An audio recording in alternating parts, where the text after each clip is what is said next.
I want to discuss a few words about how the Talmud is learned, and in particular in yeshivas.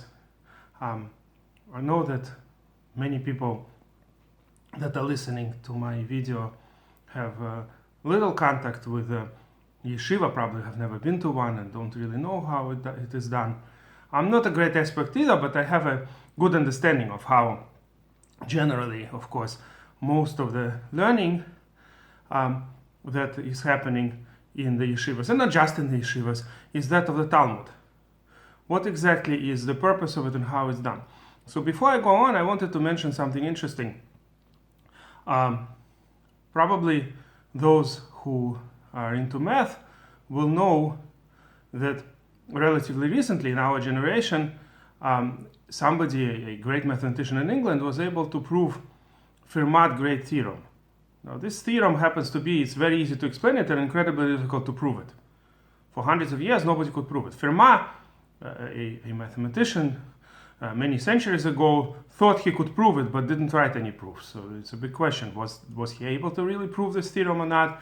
And even there is a question if he really meant the exact convention of how to write things in those times wasn't like today, and it's not even clear what the formula for the theorem was that he was saying that he found a proof for. But whatever the case may be, what is said to be Fermat great theorem, you could explain it to a first grader, but to prove it requires a tremendous effort, and for centuries nobody could prove it. So just for those who don't know, this is what the theorem states, that in whole numbers there is never going to be a solution that a to the nth power plus b to the nth power equals to c to the nth power when n is greater than 2. In case of n equals 2, there are plenty of so-called Pythagorean triples. 3 squared plus 4 squared equals exactly 5 squared. But if you have instead cubes or fourth powers or fifth powers, there is never going to be, let's say, a to the third power plus b to the third power will be c to the third power when all a, b, and c, all three numbers are whole numbers, natural numbers. So that's what this theorem states. Like I said, even the first grader we could explain it to, but to prove this for the general case, for specific cases like 3, it was already proven, but for n equals anything more than 2, this theorem was not proven for centuries and centuries. And then all of a sudden some great genius was able to prove it. Now, the reason I'm telling you all this story is that one might wonder, okay, so this was a tremendous effort and so many people thought about it, and so many people among mathematicians actually are sponsored by society. The reason they can put bread on their table is they're doing research in mathematics, in number theory in particular. This is the area where this theorem belongs to, number theory. And they spend so much time, so much money the society spent to support all these people. And what's the result? Can we ever have a practical application of this theorem? In my opinion, never. This is absolutely useless theorem in terms of any kind of, I can't even think of any even remote possibility how this could be applied to anything. And yet the society doesn't say, it's a waste of time, all these people, butlanim, right? People who are not useful, the mathematicians who are sitting and learning math theory and number theory and trying to prove something. The society appreciates it, and it's considered a great breakthrough that for centuries the theorem wasn't solved, and all of a sudden it's solved. There are many areas in mathematics that are very similar, a complete dead end in terms of the practical application, but still people learn and teach and develop their brains, and it's considered a great progress when the society is able to prove these types of theorems. By the way, I used to study in the former Soviet Union from the same teacher who taught Perelman. If you heard, he was the one who also discovered something really, was able to prove an old theorem that is not as old as Fermat's great theorem, but also a pretty old theorem, something with Poincaré. I myself didn't really go into this. I don't have really any connection to mathematics already for the last, 30 years. So I didn't go into exactly what he proved. And certainly I wouldn't go through the actual proof. This is, from what I understand, many-page proof. But again, this is where mathematicians are working on something, struggling, and very little of it will have practical application. But the world appreciates. He was on all the newspapers. It was considered a huge breakthrough.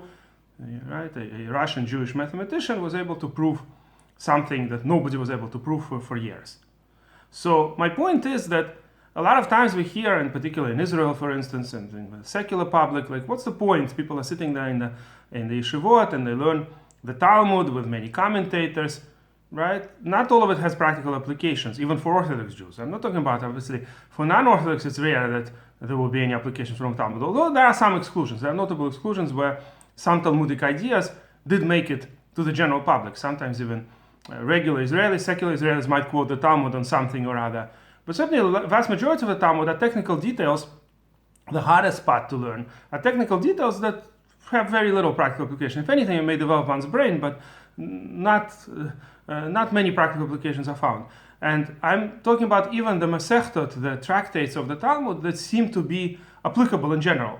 For example, I personally, most of my lessons that I make, most of my audio and video shiurim, what's called lessons, are in Russian. This is my native language, and this is what I do most of the time. Every day, that I make a few lessons. So one of the series that I'm now doing is a commentary of Rosh, Rabbeinu Asher, a sage who lived first in Germany, and then he escaped from Germany. When his Rebbe was jailed for ransom, he was able to escape and lived in Spain the rest of his life. So Rosh wrote a commentary on large parts of the Talmud, and in particular, his commentary actually concentrates on practical application. So we're talking about things that are even those parts of the Talmud that have practical application. But I'll give you an example how little practical application it may have today. That's my point, that it's largely theoretical.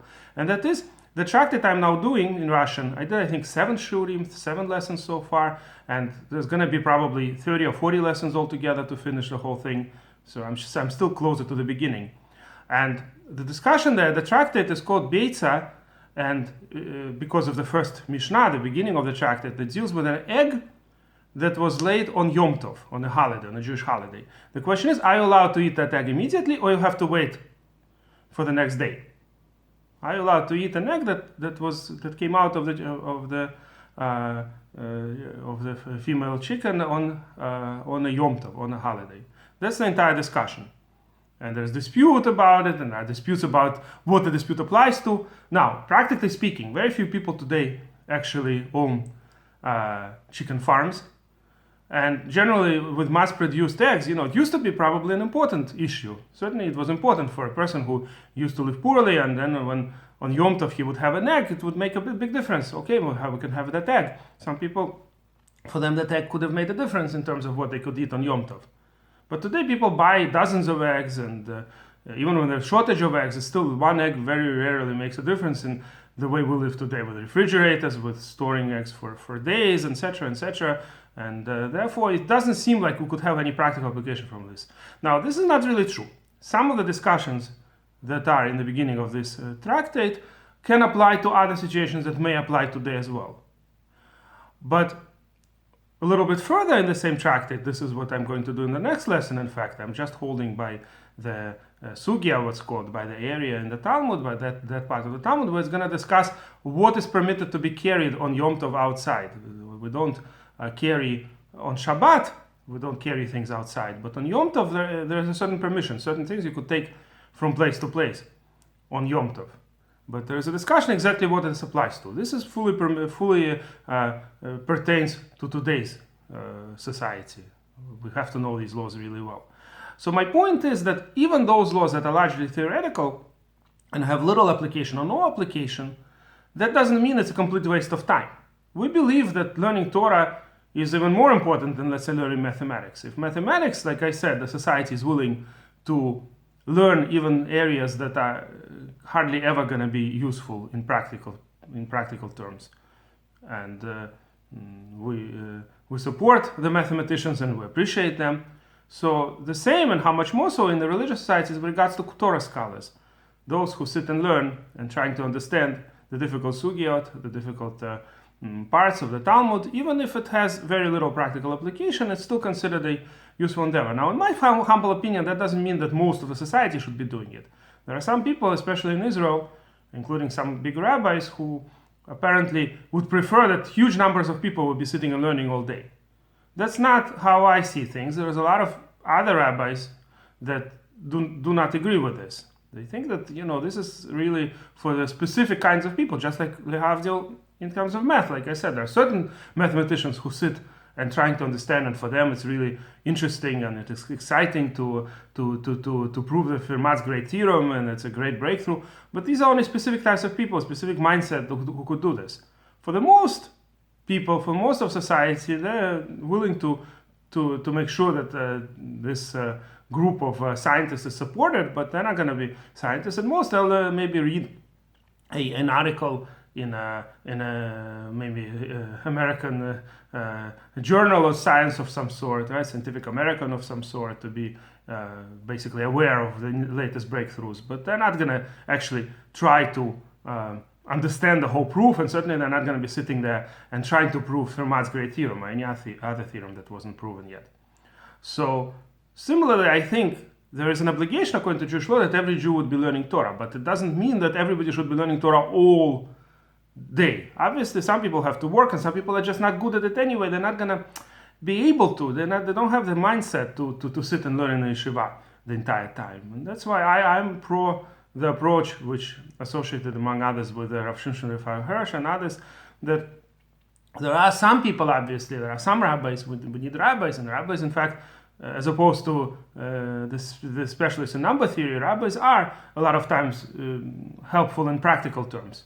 Very many things are needed by a rabbi. In fact, a rabbi in the community, a lot of times, besides, of course, telling people the halachic questions and being an expert in Torah law, besides that, the rabbi often inspires people and helps people in all kinds of ways. And generally, every community needs this kind of spiritual leader. In a way, it's like a doctor of souls, they call it, right? There are people who treat the body, the physical doctors, and then you have rabbis. Many of the Jewish rabbis, if they learned certain areas of Jewish books, they become, in a sense, self-made psychologists, better than regular psychologists. So you could get more inspiration and positive things sometimes from a rabbi. So my point is, I'm pro this kind of approach, that a lot of people will be learning Torah, and some will become rabbis of communities, and some will be just learning Torah in the sense, similarly, havdil, like the people are learning mathematics with no practical application at all. But there will be also a lot of people who are working and learn some Torah per day. A little bit halacha, a little bit the Talmud. This is what I personally do, by the way. I work as a programmer. And in fact, the Shulchan Aruch does state that ideally a person should not depend on others and work and learn. But like I said, it doesn't really apply to those rabbis who are rabbis of the community. They don't really have time to also work in most cases, and therefore they should be provided support by the community. But you cannot have most of the society only sit and learn. And while, like I said, there are some opinions who seem to be emphasizing it, I don't know if they really thought it over in practice, if that would happen. You see, in most cases, this is promoted by people who are a very small minority of a larger society.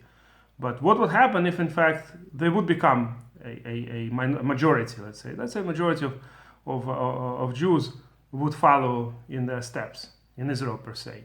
So the majority of Israelis would be just sitting and learning. And there would be very few Jews who want to be doctors or who want to work as engineers, as programmers, farmers, right?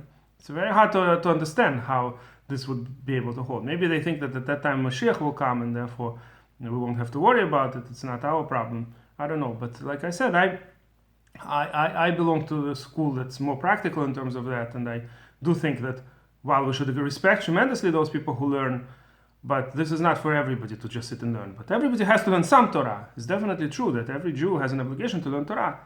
But that doesn't mean that that the people should all aspire to learn Torah basically the entire day, and that this is the only ideal. There are a lot of ideals and a lot of people who could be useful in various ways. So I just wanted on this lesson to mention a few of these ideas and to kind of discuss how the Talmud is learned. In most yeshivot, the Talmud is learned with incredible detail.